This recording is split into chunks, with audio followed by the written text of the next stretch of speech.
Hello, I am Manish from divine outstyle. আজকে আমি বেরিয়ে পড়েছি একটা ল্যান্ড ভিজিট করতে এই ওয়েদারের মধ্যে। আজকে এমনিতে ফাঁকা আছি আমি যদিও বা, তাই জন্য আজকে বেরিয়েছি। আর আমার সাথে যাচ্ছে আমার বন্ধু। তো এখন যাচ্ছি আমি গোবিন্দপুর। গোবিন্দপুর মানে হচ্ছে বারাইপুর গোবিন্দপুর। তো এখন আমি বারাইপুর বাইপাস থেকে সোজা একদম চলেছি লং ড্রাইভে গোবিন্দপুরের দিকে। ঠিক আছে? তো এখন একটু হাওয়া খেতে খেতে যাচ্ছি গোবিন্দপুর। আর এখান থেকে আমি শুনছিলাম এই ল্যান্ডটা অনেকটা ভেতর দিকে। তো যাই হোক, আমি এখন যাচ্ছি দেখতে, ভিজিট করার জন্য। তো চলে এসেছি, আমরা ওয়েলকামিং আমাকে দিয়েছিল ওখানে ড্রিঙ্কস, জল। ঠিক আছে? তারপরে বাংলোটা ভিজিট করলাম। এই বাংলোটার মধ্যে আর্কিটেকচারটা খুব সুন্দর এবং ডিজাইন আর ইন্টেরিয়রটাও খুব সুন্দর। ঠিক আছে? তো এখানে ছিল অ্যাটাচ বাথরুম, ব্যালকনি ছিল।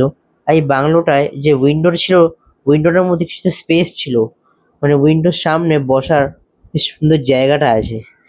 ঠিক আছে? তুমি বসে আলাদা একটা ফিল নিতে পারবে। এই বাংলোটার মধ্যে আলাদা ফিল একটা আছেই, বাংলো বলে কথা।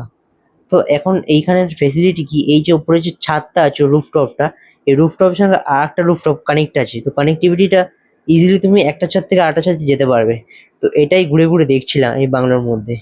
তো তারপর আমি একটু বেরিয়ে পড়লাম আমরা, যেহেতু আকাশে ওয়েদারটা খুব খারাপ হয়ে এসছে, বৃষ্টি নামবে। তাই তাই একটু বেরিয়ে পড়েছি, খিদে পেয়েছে, তাই খেয়ে দিয়ে এখন যাচ্ছি বাড়ি। টাটা।